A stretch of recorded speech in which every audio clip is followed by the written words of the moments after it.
Talk Show, obrolan kehidupan, hidup saudara dan saya, biar oke di hadapannya.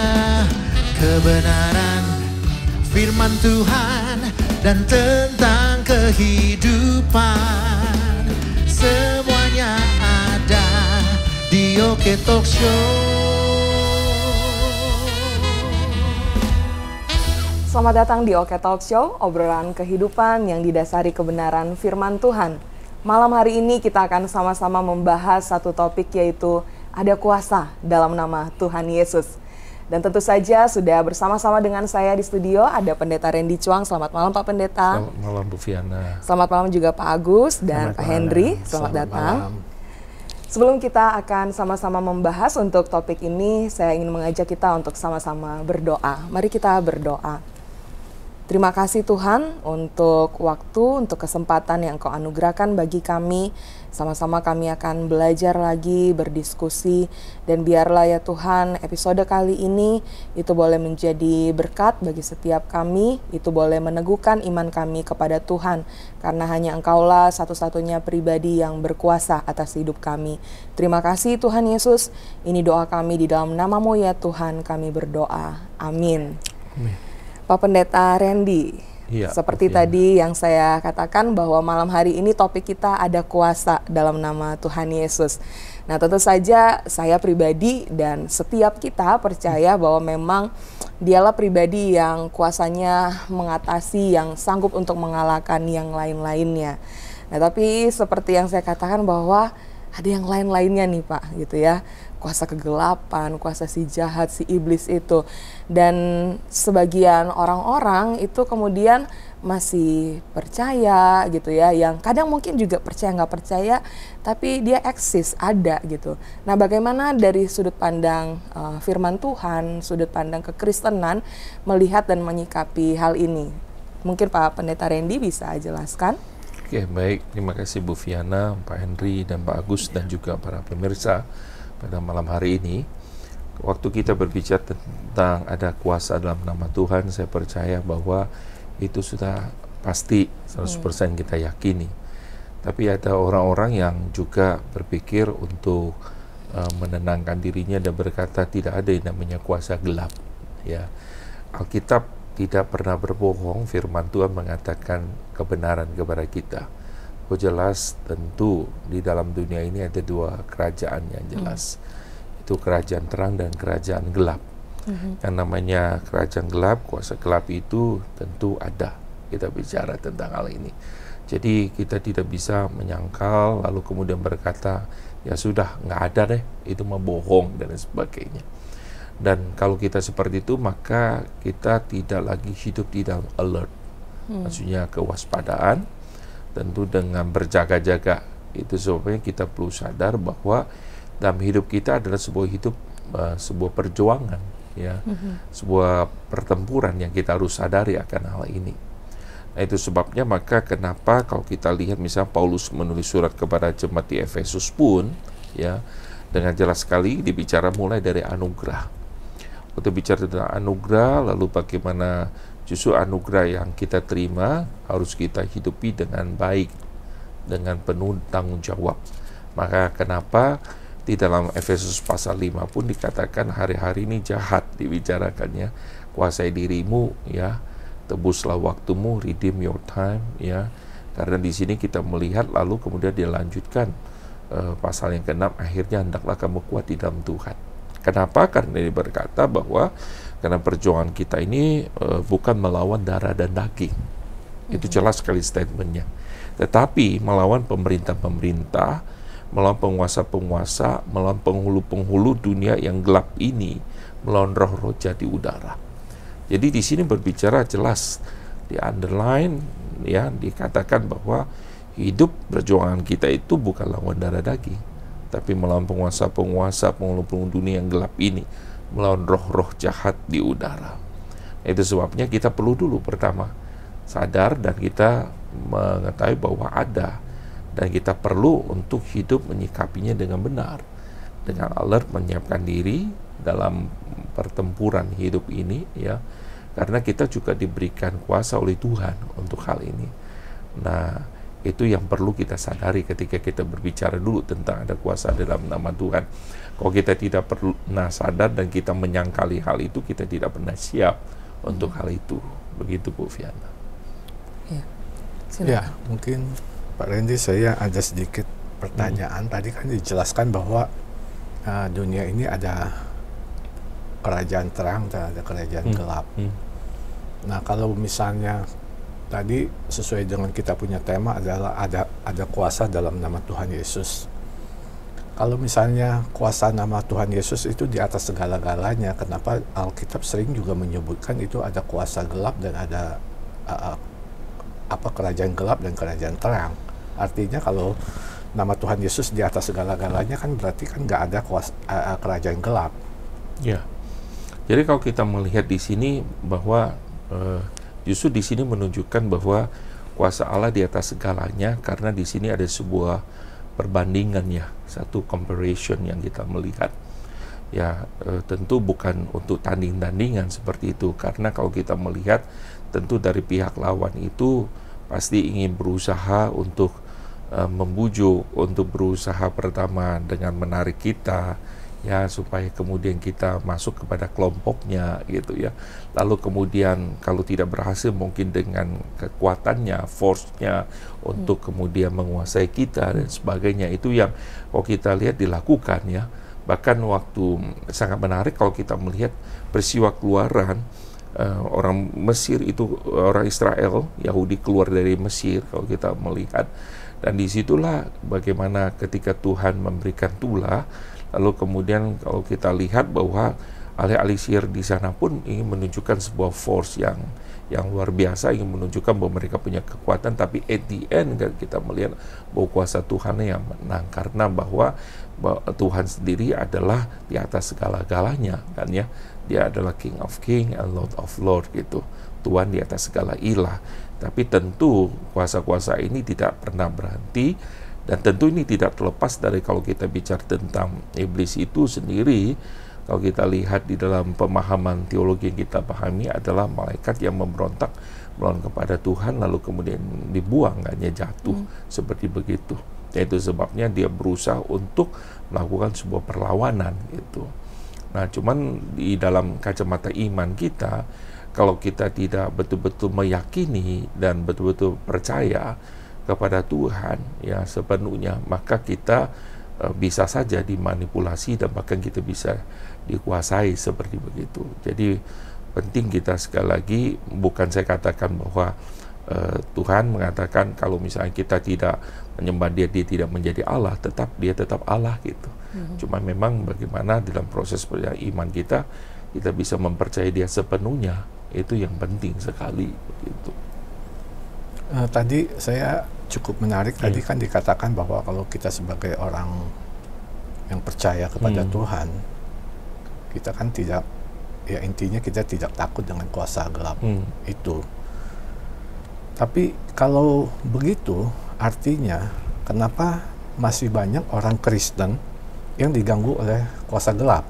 Yeah. Apakah memang mereka tidak ada roh Allah dalam hidup, dalam diri mereka, atau bagaimana itu sampai banyak juga orang Kristen yang diganggu oleh kuasa gelap? Iya. Jadi saya katakan tadi bahwa yang namanya kuasa gelap itu mereka tidak pernah berhenti menyerah seperti begitu ya. Kalau kita bahkan melihat proses waktu Tuhan Yesus dicobai di padang gurun itu, kita melihat jelas sekali kalau kita melihat di catatan misalnya ya di dalam Lukas pasal 4 ayat 13 dikatakan bahwa sudah iblis mengakhiri semua pencobaan itu, ia mundur daripadanya, yaitu daripada Tuhan Yesus tentunya, dan menunggu waktu yang baik gitu. Jadi sangat menarik. Di dalam terjemahan NIV dikatakan he left him until an opportune time. Jadi dia betul-betul mencari sebuah waktu yang tepat gitu. Padahal dia tahu itu ada sebuah pengakuan tentunya pada waktu itu ya, langit terbuka, Bapa berkata ada Roh Kudus mengatakan ini anakku kepada yang aku berkenan gitu. Ya bukan berarti dia tidak tahu gitu, tetapi dia tidak pernah menyerah dan terus berusaha untuk lakukan itu. bisa bayangkan bahwa terhadap Tuhan Yesus itu iblis itu berusaha mati-matian, apalagi terhadap kita nih, itu yang terjadi. Nah cuman memang orang-orang Kristen perlu saya bilang tadi adalah alert ya, gangguan itu bisa berarti tentu yang pertama bujukan, karena kalau kita melihat godaan iblis yang paling baik bukan, saya sering mengatakan bukan tampil dengan bentuk yang menakutkan. Kalau seperti itu kita akan lari dan kita mungkin juga tidak akan percaya, tetapi dalam bentuk yang sangat menarik itu menggoda kita. Nah itu yang lebih bahaya seperti begitu ya. Lalu godaan-godaan yang tidak berhasil, mungkin yang tadi saya katakan dia bentuk dengan berbagai cara untuk kemudian menguasai kita seperti begitu ya. Nah nanti kita akan masuk lebih dalam lagi bagaimana misalnya dia untuk menguasai hidup kita sepenuhnya. Kalau seandainya kita punya ruang hati yang tidak sepenuhnya percaya kepada Tuhan, seperti satu ruangan yang kemudian Tuhan memberikan sebuah gambaran kan, seperti satu rumah yang diusir kosong, pergi lalu kemudian dibiarkan kosong lagi, dan kemudian itu roh di padang belantara lalu kembali lagi mengajak tuju dan masuk lagi ke dalam ya. Ini adalah sebuah gambaran Tuhan memberikan contoh bagaimana bahwa ke ruang hati kita memang tidak sepenuhnya kita serahkan kepada Tuhan gitu. Gini Pak Pendeta, ada satu pertanyaan yang buat saya pikir sampai sekarang menggelitik hati saya. Dia bilang gini, pada saat saya sering melihat orang kerasukan ya, dan berbeda-beda dia mereka manifestasinya juga berbeda, cara untuk melepaskannya juga berbeda.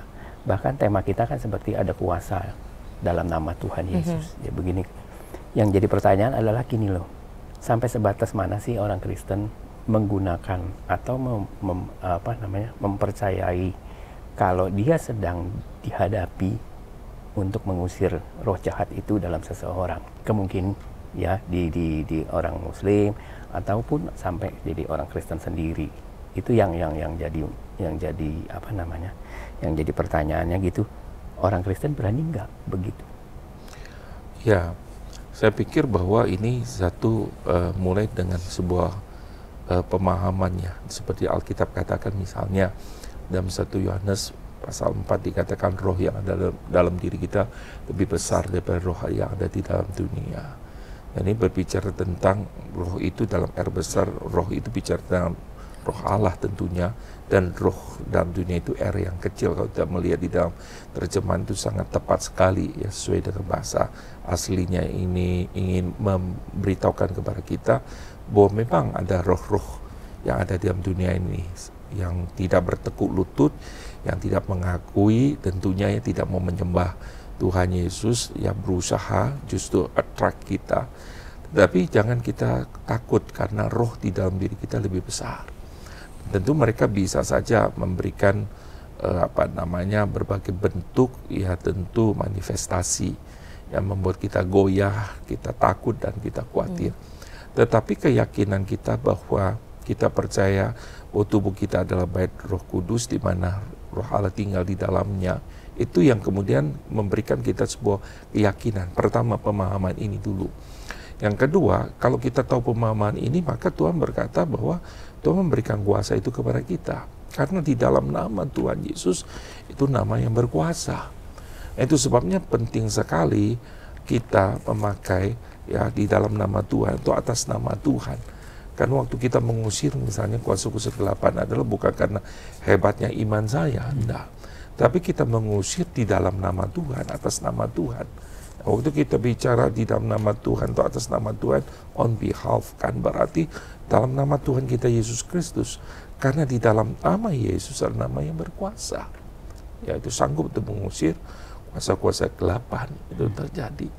Jadi saya yakin dan percaya kalau misalnya orang yang belum dalam Tuhan dikuasai, ya tentu dia tidak bisa, roh itu tidak akan berbicara percaya kepada Yesus, menyebut nama Yesus Kristus. Itu pengalaman yang seringkali yang saya alami gitu pada waktu dalam pelayanan pengusiran itu gitu ya. Jadi kita percaya nama Tuhan Yesus itu bukan sekedar yang betul-betul hanya sekedar ini mengerti, tentu bukan mantra gitu ya, jimat, tetapi bahwa nama Kristus adalah nama yang berkuasa, nama Yesus Kristus itu sendiri. Ya Pak Randy, saya mau kembali kepada tadi kan diilustrasikan mengenai yang 7 roh jahat itu, yang rumah kosong, yang pada waktu rumah ini roh yang pertama diusir karena dia mengembara, dan kemudian dia balik lagi mengajak 7 roh yang lain. Saya lihat ini kan tercatat di Matius 12 ya, ayat 43. Tapi begini, artinya adalah kuasa gelap itu bisa hadir setiap saat di setiap orang, baik itu orang Kristen maupun bukan. Namun roh Allah itu tidak selalu diam di orang-orang Kristen. Ini mungkin perbandingan yang agak ini, tapi bagaimana kita cara menjelaskannya ya? Kalau kita disinilah perlu kita pahami bahwa dalam konteks kalau kita yang percaya kepada Tuhan Yesus, saya bilang tubuh kita bait Allah, Roh Kudus tinggal di dalamnya. Tentu kan tidak berbicara artinya keluar masuk dan lain sebagainya.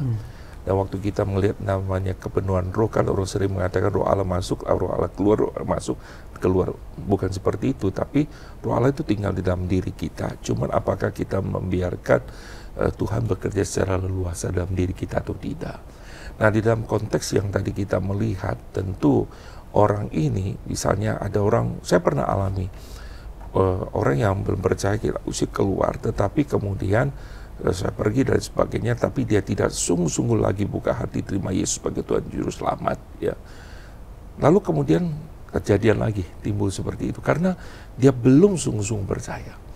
Saya percaya kalau seseorang yang sungguh-sungguh percaya, tentu dia tidak akan dirasuki, ya, karena orang yang percaya kepada Tuhan tidak mungkin dirasuki, karena di dalam dirinya yang tadi dikatakan ada Roh Allah, itu yang terjadi.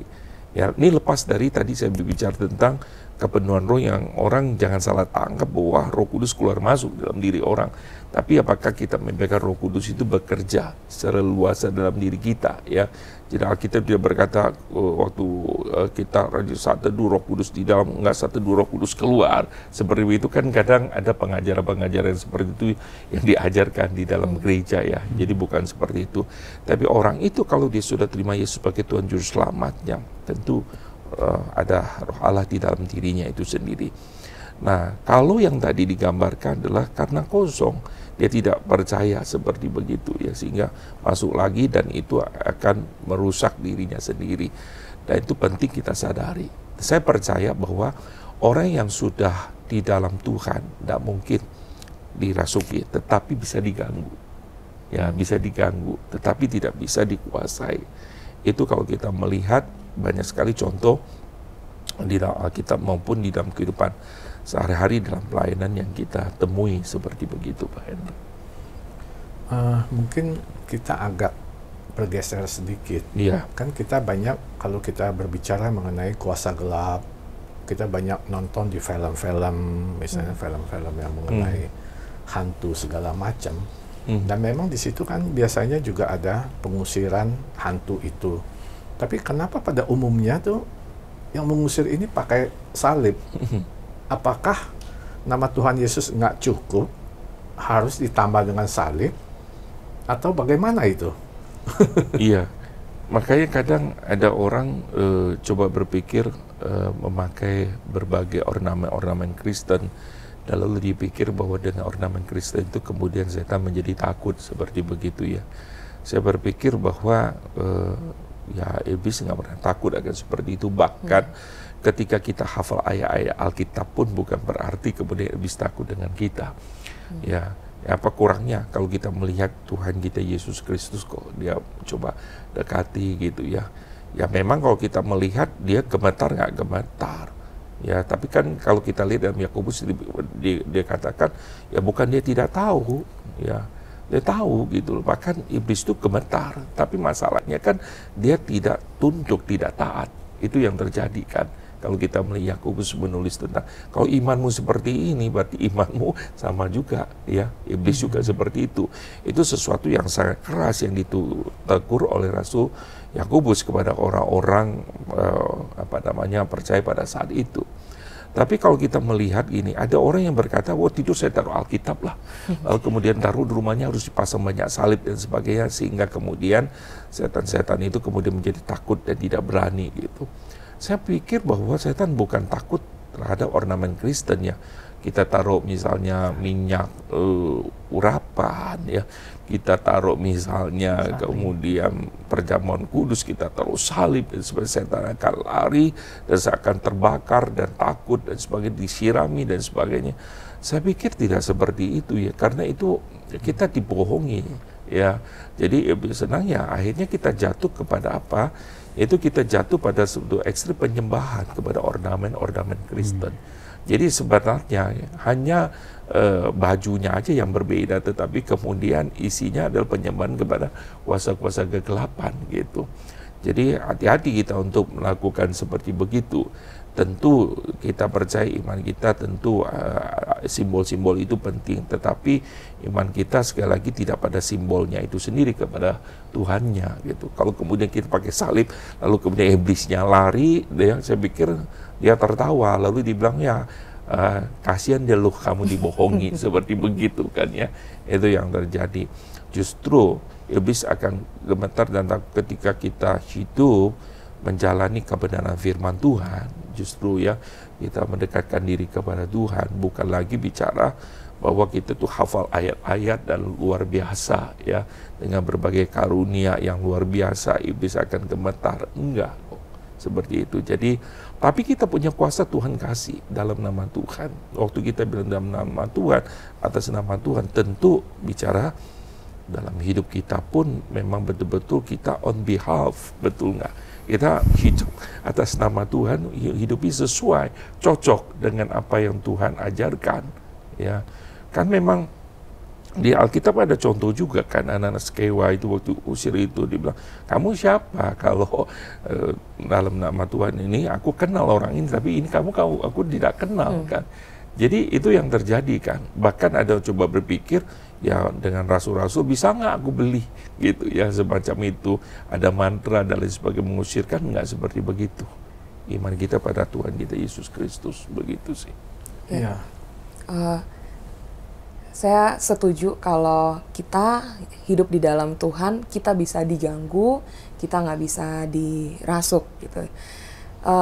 Dan kalau udah hidup di dalam Tuhan, ya Roh Allah ada dalam diri kita, dan seperti tadi Pak Pendeta bilang, Roh Allah itu jauh lebih besar dari segala roh-roh yang ada gitu, termasuk ya segala kuasa kegelapan. Nah, tetapi ada satu pengalaman Pak Pendeta, orang ini sudah hidup di dalam Tuhan sungguh-sungguh gitu. Tetapi ketika dia akan menikah gitu, keluarga dari pasangannya itu kemudian melihat dia, latar belakang keluarganya, dan mereka kemudian ngomong, kamu harus ketemu pendeta dulu, kamu harus pelepasan dulu. Karena mungkin kalau kamu pribadi nggak ada tuh berhubungan, tapi kayaknya dari yang sebelum-sebelumnya gitu, ada praktek-praktek okultisme atau keterikatan dengan kuasa gelap gitu. Nah, apakah harus pendeta?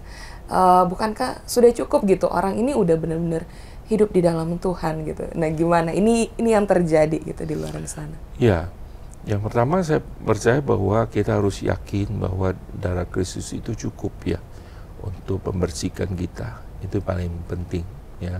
Jadi kita percaya bahwa kuasa Tuhan itu cukup, ya. Jadi tidak lagi kita berpikir yang namanya dosa-dosa yang diturunkan dan lain sebagainya. Cuma memang di dalam praktek ada kuasa-kuasa gelapan, janji-janji yang sebelumnya dari leluhurnya, biasanya mereka ada praktek-praktek kegelapan, dan iblis itu kan kalau kita lihat ya namanya tidak ada makan siang gratis. Ya, tentu tidak akan dibiarkan seperti begitu kan. Misalnya dia akan menagih apa yang sebenarnya sudah ada sebuah ikatan, ya, dari leluhur kita sebelumnya. Tapi saya percaya bahwa itu kita bisa terlepas dengan pertolongan anugerah Tuhan di dalam nama Tuhan Yesus, ya. kita berdoa tentu bisa dilepaskan seperti begitu. Jadi kita tidak perlu takut, kita juga tidak perlu khawatir akan hal ini. Kalau kita sungguh-sungguh percaya ada roh Tuhan tinggal dalam diri kita, saya percaya roh-roh yang lain tidak bisa menguasai. Itu keyakinan kita. Bahkan harus percaya bahwa gini loh, ya, jangan harus pikirnya harus pendeta saja atau harus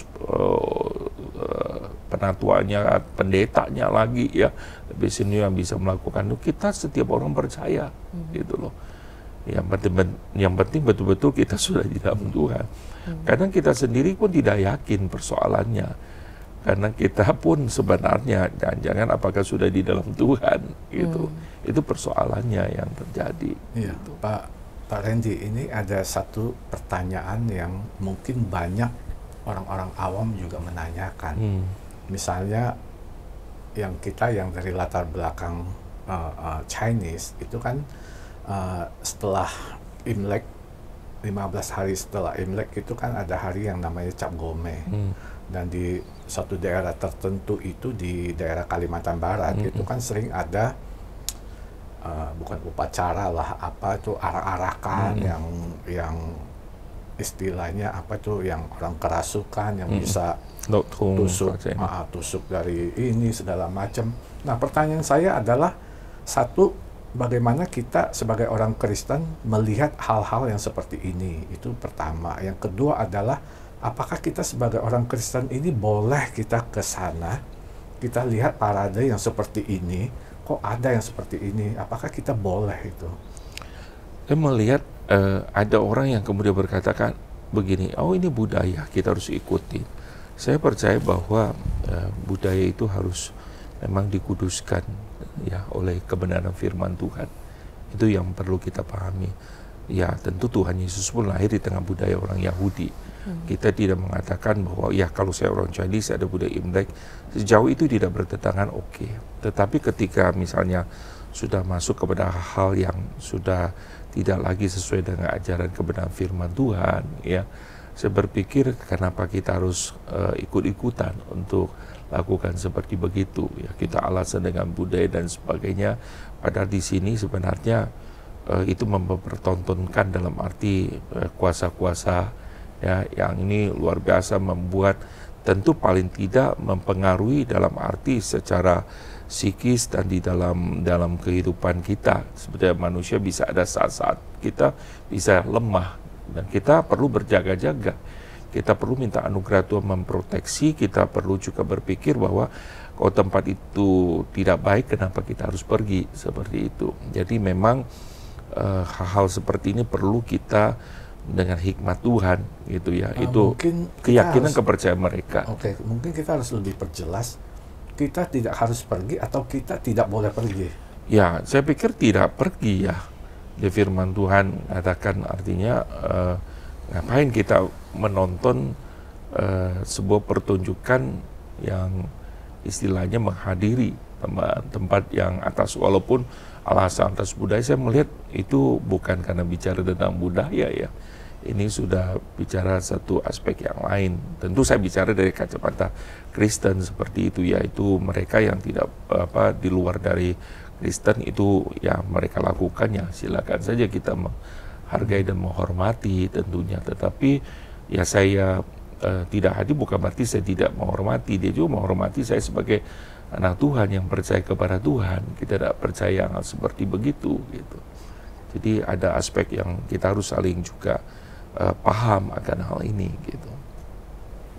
Mungkin pertanyaan selanjutnya yang juga banyak dipertanyakan orang, apakah kuasa gelap itu hanya dalam bentuk iblis, setan, dan apakah bentuk materi lain itu nggak ada? Misalnya dalam bentuk seperti Alkitab juga dikatakan mamon segala macam, apakah itu termasuk kuasa gelap atau termasuk ya kerajaan gelap atau bagaimana itu? Ya, yang namanya kuasa gelap itu, iblis itu dia bisa, tadi saya katakan, memanipulasi kita dengan memakai berbagai sarana yang ada ya di dalam kehidupan manusia itu sendiri.